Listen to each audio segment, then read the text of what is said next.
sekali ya. Ya, bismillahirrahmanirrahim. Assalamualaikum warahmatullahi wabarakatuh. Waalaikumsalam warahmatullahi wabarakatuh. Alhamdulillah bertemu lagi dengan kami di Rumpi, Ruang Manajemen Pendidikan Islam. Perkenalkan, nama saya Reni Rohaini dan rekan Saya Abdul Muthalib. Alhamdulillah kita ditemani biasa. dengan dosen kita. Jadi saya teman ya. Selama ini berarti teman. Selama ini nggak dianggap apa, dianggap teman. Ya, alhamdulillah ada dosen Bapak kami, dosen sekaligus kita guru. yang top banget ya, Masya Allah Bapak. Insya Allah kita akan membahas atau menganalisis ya di saat ini tentang jurnal Perspektif Islam tentang kepemimpinan dalam manajemen, landasan, sifat, dan prinsip-prinsip. Keren. Keren Pak. Ya, kita banyak belajar sepertinya dari artikel ini ya. Ini sebetulnya jurnal internasional Pak. Judul aslinya ini dari bahasa Inggris ya. What is that? Ya, Islamic Perspective of Leadership in Management, Foundation, Traits, and Principles. That's good. Penulisnya dengan MD Abu Isagas. Nah, saya juga nggak tahu nih MD itu. Ghazi itu Bu. Oh, iya. Ghazi, ini salah nulis ini Pak. Ghazi. Oh iya Pak, jurnal ini juga ditulis tahun 2020. Kemudian di salah satu dari total semua referensi yang ada pada jurnal ini, diantaranya dari 51 dan 34 diantaranya dari Quran hadis. Ini yang bikin menarik tuh. Jadi referensinya 51 referensi, 34 diantaranya Quran hadis. Dan itu ya, kita itu kalau saya sebagai dosen, sebagai pembimbing akan melihat proposal dulu atau tesis itu setelah judul, saya lihat referensi. Jadi kalau misalnya referensi 51, otaknya itu berisi 51 referensi. Kalau misalnya baru 5 referensi dan Google misalnya, aku nggak ada apa-apanya, proposal udah yakin ditolak. Apalagi memang ini Pak, apa namanya, yang namanya penelitian itu harus membutuhkan referensi yang banyak. Iya, semakin bagus gitu.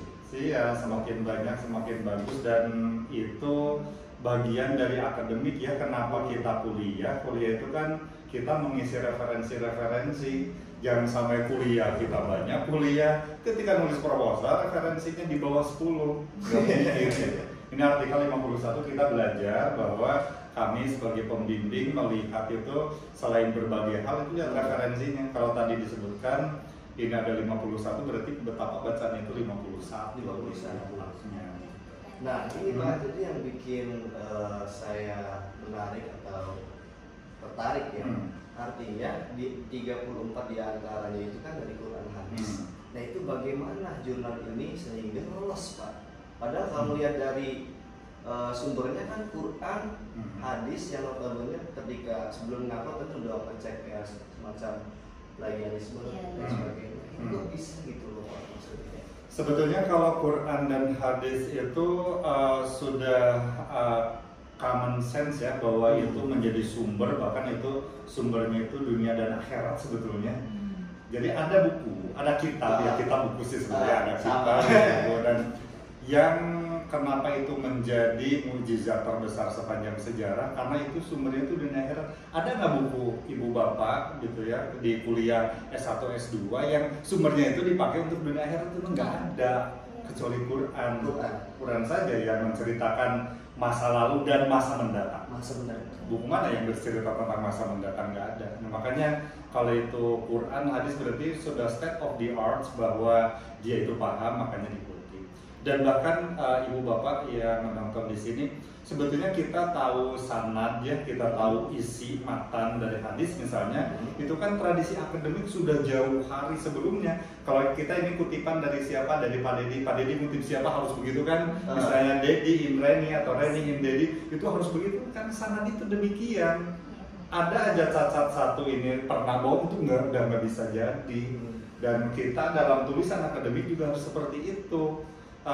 Kutipan itu nggak bisa, ini kata siapa? Ini dapat dari Google, nggak bisa gitu dong, apalagi pasca sarjana. Google itu nanti akan ngedetek PDF itu buku, judulnya apa, tahun berapa, itu yang kita ambil, bukan karena googlingnya, tapi itu sumbernya. Jadi itu matannya, standarnya itu betul dalam dunia Islam. Kita di sana itu akademik gitu, kan harus runut pikirannya tuh. Harus ini tuh berujung ke Plato, ke Socrates, misalnya ke Ibnu Sina, ke Ibnu Rus, kemana itu jelas gitu ya. Kita dalam dunia pasca sarjana, dalam mengutip itu harus seperti itu. Luar biasa, panjang sekali tuh. Kalau penjelasannya.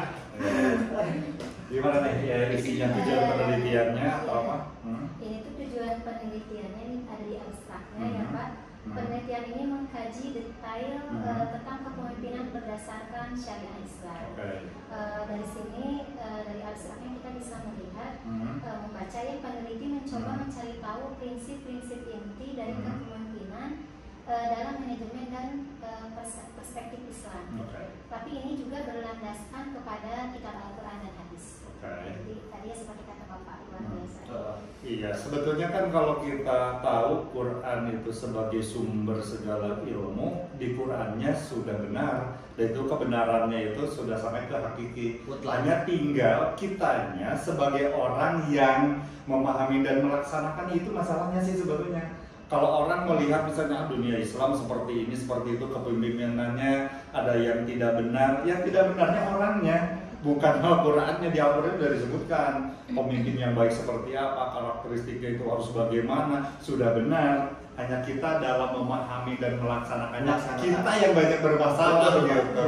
Makanya kalau ada, tinggal kita punya sajaah ya, jadi kita tahu ini benar dan itu melaksanakan kebenarannya bagaimana. Makanya kalau dalam perkuliahan, mungkin kalau saya, visi saya itu tidak memilih untuk pintar sebetulnya, tapi untuk benar. Pintar itu gampang, tapi untuk bisa benar dan melaksanakan kebenaran itu yang menjadi tidak gampang.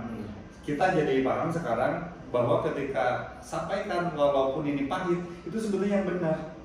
Kalau pintar sekarang dengan Google-nya, dengan AI-nya, dengan berbagai, kita bisa pintar. Tapi kalau orang yang benar itu tidak selalu. Karena sebagai pemimpin kita, teladan di sini disebutkan Rasulullah dalam menyampaikan wahyu yang benar itu dikejar-kejar loh, gitu. Belum ada sendal, belum ada sepatu, bayangkan arah bagaimana dikejar itu untuk menyampaikan yang benar tidak gampang. Tapi kita sebagai orang yang ada di managerial leadership wajib melaksanakan itu. Jadi kalau ada yang kurang setuju, kurang apa, kalau kita benar, yakin benar sama yang pahit misalnya itu di member dalam hal leadership, membership, ya nggak apa-apa karena kita tahu yang benar. Yang berat bagi kita orang yang berilmu adalah menyampaikan yang benar, gitu.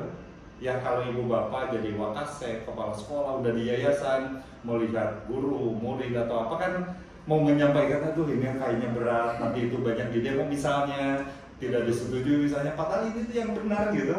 Yang harus menyampaikan bahwa itu adalah tugas kita sebagai khalifah, karena kan Allah menciptakan sebagai khalifah itu memang jadi pemimpin, dan kita semakin sadar apalagi kalau sudah jadi pimpinan di layar mana itu berat loh. Jadi orang yang berilmu itu beratnya adalah menyampaikan yang benar, karena ada ya pahit itu ya memang seperti itu ya gitu ya. Nah ini metode penelitiannya Pak. Peneliti secara metodis mengkonseptualisasikan esensi dari kebutuhan studi. Data sekunder digunakan untuk menganalisis temuan-temuan secara kualitatif. Penelitian ini merupakan penelitian yang berorientasi pada studi pustaka. Studi pustaka. Nah, ini ada yang bertanya juga kan, Pak, emang nggak apa-apa penelitiannya itu tidak ke lapangan? Katanya nggak apa-apa, ibu bapak itu masuknya di pasca sarjana.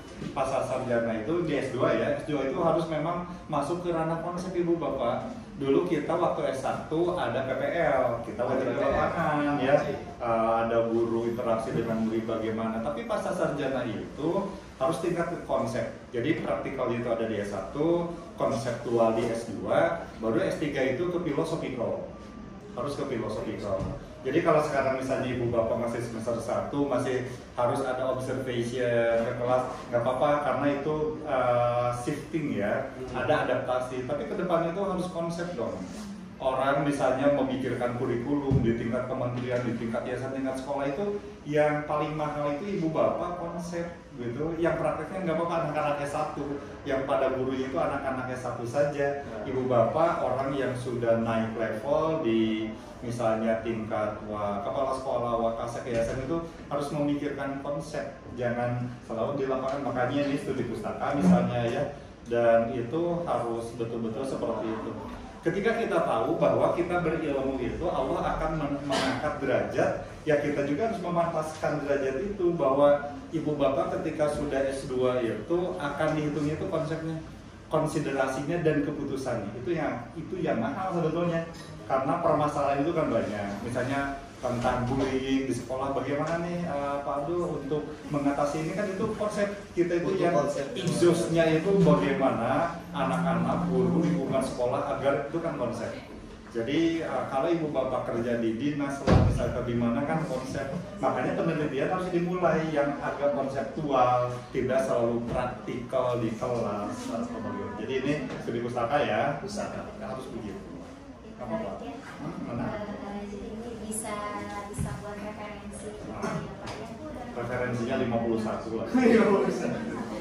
Ya, jadi hasil penelitiannya menunjukkan bahwa konsep utama kepemimpinan Islam adalah memimpin mencapai tujuan organisasi dan berlomba-lomba menjadi pemimpin bagi orang lain untuk mencari ukuran Allah, yaitu kesuksesan dunia dan akhirat. Yeah. Balik lagi Pak, jadi jurnal ini memang pada dasarnya dibuat karena menurut peneliti melihat banyaknya terutama dalam segi atau dari arah di mana dunia era modern ini di dunia industri itu pemimpinnya Pak, organisasinya mereka menurut peneliti ini Pak ya, mereka lebih mengarah ke kegiatan-kegiatan yang tidak sesuai dengan seharusnya, dalam artian katakan banyaknya korupsi, sehingga dibuatlah penelitian ini bagaimana sih landasan sifat-sifat yang harus dimiliki oleh seorang pemimpin dengan berlandaskan Quran dan hadis gitu ya. Sebetulnya mau zaman modern tidak modern itu sama dalam kehidupan ya. Ketika zaman Rasulullah orang-orang yang salah, orang-orang yang misorganization itu juga banyak, lebih banyak sebetulnya ya, karena kan dulu dalam hal itu orangnya itu kan orang-orang kafir. Rasulullah itu ketika lahir di Mekah itu kan di antara orang-orang kafir. Betul. Dan memang harus menyempurnakan akhlak itu memang seperti itu. Kalau Rasulullah itu mau demokratis kepada Allah, ya Allah jangan lahirkan aku di dunia yang seperti ini gitu, lahirkan aku dengan lingkungan yang baik-baik, orang-orang yang soleh, kan enggak. Makanya ibu bapak di sini ataupun yang menonton, ketika kita naik level jadi guru, masalah banyak kan dengan berbagai sekolah, naik ke level wakasek, kepala sekolah, naik yayasan, itu masalah itu makin banyak. Dan kita sebagai pemimpin itu memang harus mengkondisikan gini. Rasulullah itu kita belum seberapa sih sebetulnya, ketika harus menghadapi masalah itu ya demikian. Misalnya, aduh sekolah saya itu begini, mungkin di antara teman-teman ada, aduh pas sekolah saya itu begini, semua orang itu akan ngomong seperti itu. Rasulullah aja lahirnya itu di tengah-tengah orang Arab yang demikian. Kita tidak bisa ingin mengajar di tempat yang enak, gajinya gede, lingkungannya bagus, internetnya kenceng, dan nggak bisa. Sebagai pemimpin itu justru harus memecahkan masalah daripada hidup di antara kenyamanan yang sangat nyaman. Kalau kita semakin gitu ya, makanya saya memahami ketika wahyu pertama sekaligus ayat pertama ya, kalau sebetulnya kan membaca lingkungan Arab, dan kita juga sama di sekolah masing-masing itu ketika ada masalah kita tidak bisa komplain bahwa ini sih Pak lingkungannya begini, Pak sekolah saya begini, nggak bisa begitu. Memang jadi pemimpin itu harus seperti itu, membawakan gitu ya, harus membawa, bukan kita terjerumus mengalir menjadi bagian dari masalah, tapi kita itu membawa permasalahan menjadi lebih baik, dan itulah jadi pemimpin. Kenapa itu ibu bapak sekolah di sini, kuliah di sini, karena kita tahu di sekolah masing-masing kita itu banyak masalah, dan ibu bapak harus membawa pada kegiatan yang memang menjadi solusi, harus menjadi bagian problem solver. Nah, ini menarik sekali Pak. Jadi saya pernah izin Bu, jadi gini Pak, saya pernah mengkaji salah satu tafsir dari salah satu ayat tentang surat Yunus ayat 94. Ini saya melihat dari segi kontekstualisasi. Bunyi ayatnya gini Pak. Jadi fa'il kunta fi syakin. Jadi apabila kamu menemukan suatu keraguan, nah melihat kontekstualisasinya menurut tafsir Munir Syekh Imam Nawawi, ini ada dua. Yang pertama itu ditujukan kepada kata al-amir atau seorang pemimpin. Yang kedua ditujukan kepada, tak disitukan fa'il kunta kepada Muhammad sebenarnya Nabi Muhammad, tapi bisa juga kepada umatnya. Jadi apabila kamu entah itu dalam keyakinannya, ketauhidannya, atau dalam menjalani hidup segala macam, fa'il kunta fi syakin, apa? Jadi ayat itu menunjukkan mempelajari, bertanyalah kepada orang-orang terdahulu. Bertanyalah kepada, dalam artian ke orang-orang yang mempunyai ilmu gitu. Ustaz. Ya, saya punya quotes untuk masalah itu ya. Jadi dalam kehidupan kita itu kita harus belajar pada orang tua atau memang orang yang sudah pengalaman, apa penyesalan mereka dalam kehidupan. Kamu bisa pelajari itu. Misalnya ada orang yang sudah profesor dan sudah ternama atau apa, Pak, dalam berkehidupan apa yang ibu bapak sesali? Tidak, misalnya ambil. Misalnya bisa jadi ketika dulu saya kuliah S1, S2 saya tidak maksimal, tidak belajar bahasa. Nah kita bisa belajar itu sejarah gitu, dan itu fakta, itu real, itu pengalaman. Kayaknya itu bisa menjadi hal yang lebih baik kalau kita dalam meneliti, melakukan wawancara atau apa, belajar kepada mereka. Nah terkait dengan Nabi Yunus, dalam hal pemimpin, kenapa kita tidak boleh menyerah? Keadaan apapun itu, sekolahnya bagaimana, yayasannya itu bagaimana, kita itu hadir, tahu masalah dan harus menyelesaikan. Betul. Nabi Yunus itu kan dimakan oleh ikan karena apa? Karena menyerah. Kenapa ini masyarakatnya itu kayak gini? Saya nggak bisa dengan kondisi kayak gitu, lari dia dari masalah, dimakanlah oleh ikan. Itu nggak boleh. Kita hadir, apalagi knowledgeable ya. Kalau di dalam surat Yusuf itu ini hafizun alim. Hafiz itu memelihara, kita memelihara keilmuan. Alim itu knowledgeable. Kalau tadi Hafiz itu dalam hal memelihara itu skillful. I am skillful and knowledgeable. Nah skillful itu kita harus orang-orang yang memang berskill.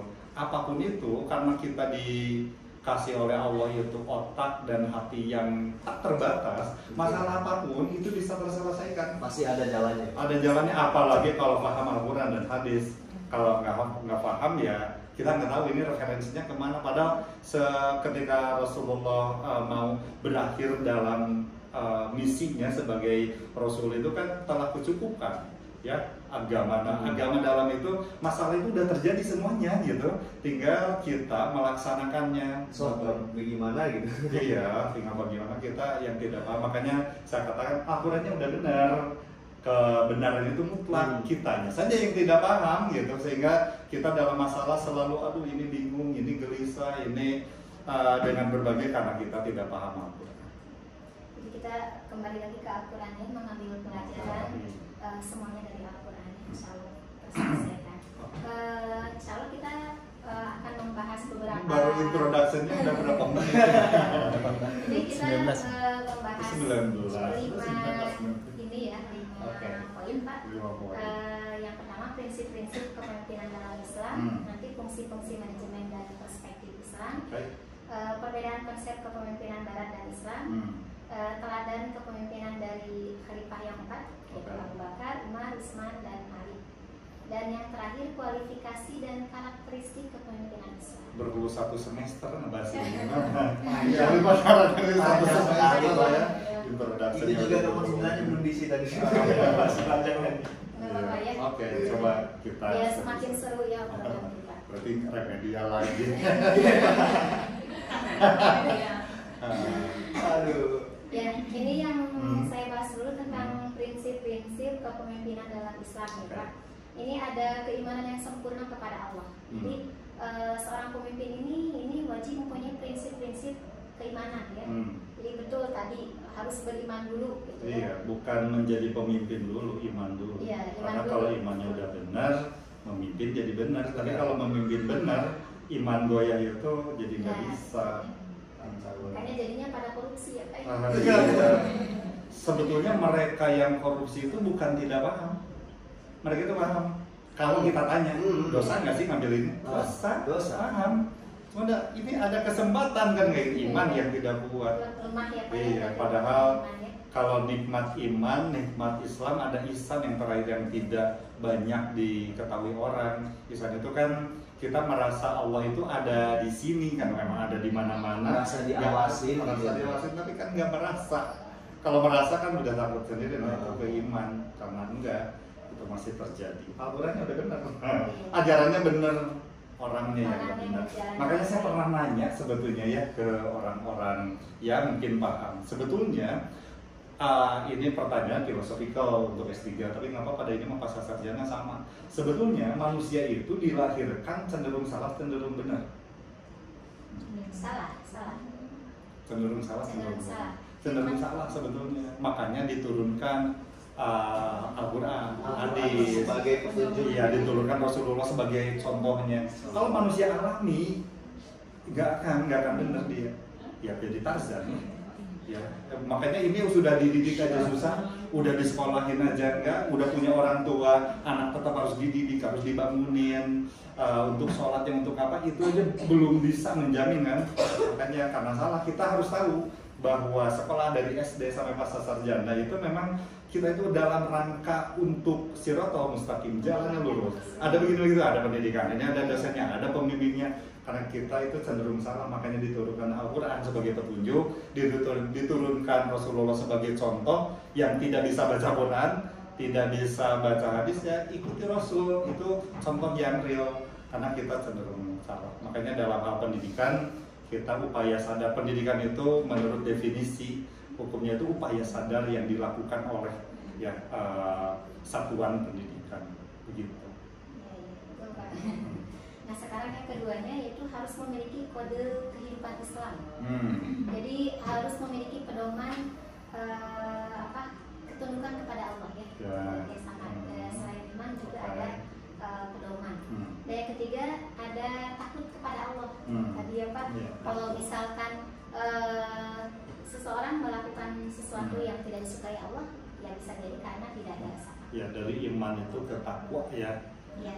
Kan ya ayyuhallazina amanu ittaqullah haqqa tuqatih. Dan tiap kalimat Jumat takwa ini Pak di Ibnu Jauzi mengatakan kalimat takwa disebutkan sebanyak 257. 257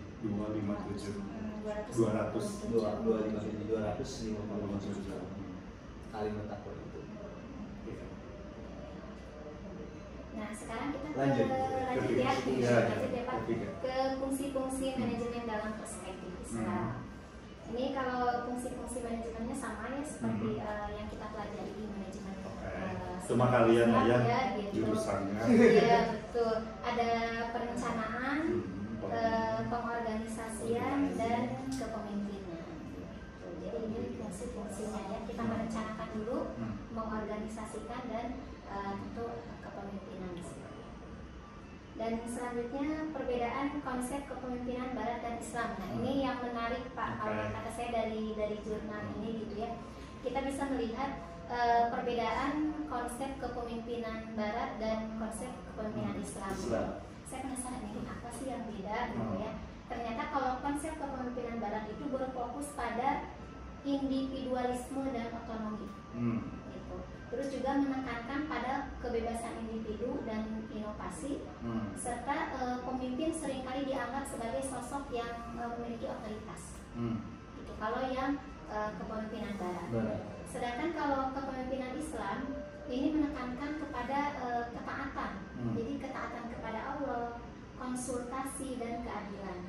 Gitu. Jadi kalau misalkan kita bisa lihat ya di kepemimpinan Islam itu ketika sesuatu akan diputuskan itu ada musyawarah, itu ya ada konsultasi, dan ini menurut saya ini luar biasa ya. Meskipun di satu sisi seseorang itu menjadi seorang pemimpin gitu ya di dalam satu organisasi, tapi itu juga ada bentuk demokrasi gitu. Dan kalau kita kan baru sekarang ya Pak ya itu negara demokrasi, dan ternyata ini di Islam sudah disebutkan. Selanjutnya, pemimpin dipandang sebagai pelayan yang bertanggung jawab kepada Allah. Jadi pelayan Allah dan pelayan umat ya, pemimpin. Dan yang terakhir itu, kepemimpinan berakar pada keyakinan, ketaatan, ketakwaan kepada Allah. Nah, ini yang menurut saya luar biasa ya Pak, luar biasa. Tapi menurut Bapak sendiri mengenai konsep kepemimpinan Barat yang seringkali dianggap otoritas itu bagaimana? Maksudnya bisa dijelaskan? Itu kan beda perspektif ya. Sebenarnya dari segi teori kepemimpinan bakal sama, mereka itu punya tanggung jawab. Hanya kita itu memang tanggung jawabnya itu dunia akhirat. Makanya atiullah wa ati rasul. Kulit amri kan ya. Jadi memang yang pertama itu Allah dulu. Kalau data pada Allah itu akan membawa umat itu ya sebetulnya yang jadi tantangan ya. Bahwa kita memimpin misalnya jadi khatib, jadi imam, itu kan yang paling berat itu adalah keilmuan kita, mulai dari makhrajul hurufnya sampai panjang pendeknya, karena ini tanggung jawab bawa umat makmum di belakang itu pada Allah. Kita keluarga misalnya sebagai seorang suami, istri di rumah itu kan membawa member sebetulnya, makanya kita itu harus knowledgeable itu ya itulah, harus kuliah, harus berilmu itu, karena kita misalnya ya perempuan yang membawahi anak-anaknya bagaimana, sholatnya bagaimana, bangun tidurnya bagaimana, kan seperti itu. Apalagi seorang suami yang harus membawa lebih dari situ. Kita sudah menyadari bahwa kepemimpinan itu tanggung jawabnya itu pada Allah dulu, pada Rasul, dan pemimpin di antara kita itulah tanggung jawabnya. Itu yang mungkin jadi beda. Bedanya paling 10% lah, 15%. Sebetulnya dalam hal memimpin sama. Barat dan Islam kalau sudah tentang dari kepemimpinnya itu lebih banyak samanya sih sebetulnya. Bedanya di kita itu dunianya gitu. Dalam leadership itu banyak ya. Luar biasa. Banyak sekali. 3 menit lagi. 3 menit itu ya penutupan. Baik Pak, ini kayaknya menarik sekali ya. Tapi sayangnya Ya, waktunya sedikit lagi ya terasa. Langsung aja mungkin kali Pak, yang terakhir ini mengenai keunikan-keunikan dari seorang pemimpin yang bisa kita ambil contohnya dari beberapa sahabat Nabi. Nah, ini yang pertama kan ada Khalifah Abu Bakar. Dia kan terkenal semasa hidupnya kan seorang yang jujur, asyidiku. Terus yang kedua ada sahabat Umar. Dia berani, dia bisa dalam kepemimpinannya itu menegakkan keadilan. Kan adil ya Bu ya. Dan yang terakhir mungkin ada sahabat Utsman. Nah, pada zaman atau masa sahabat Utsman ini hingga kemudian menurut saya semua umat walaupun memang pada sejarahnya banyak konflik-konflik, tapi dari sahabat Umar kita bisa dapat ambil kesimpulannya, bisa menyatukan artinya dari Quran pengumpulan musafir. Ilmu-ilmu itu kan akhirnya sumber ilmu kan berkumpul, sehingga kemudian dilanjutkan kepada sahabat Ali. Jadi gerbangnya ilmu ya. Nah, bisa itu ketika sudah dikumpulkan nanti estafet ke Sayyidina Ali jadi pintu. Jadi pintunya. Nah, sekarang kita ke penutupan nih Pak. Ditutup ya, ya. Tapi sebelumnya saya coba dulu ya sifat-sifat atau kualitas pemimpin Islam itu seperti apa gitu ya kalau menurut Al-Quran dan Hadis. Ternyata seorang pemimpin Islam ini harus memegang teguh prinsip kejujuran dalam segala hal, seperti yang diajarkan oleh Rasulullah SAW Nabi kita tercinta, dan ini juga harus memiliki kerendahan hati, serta seorang pemimpin ini harus memiliki kedisiplinan, disiplin ya.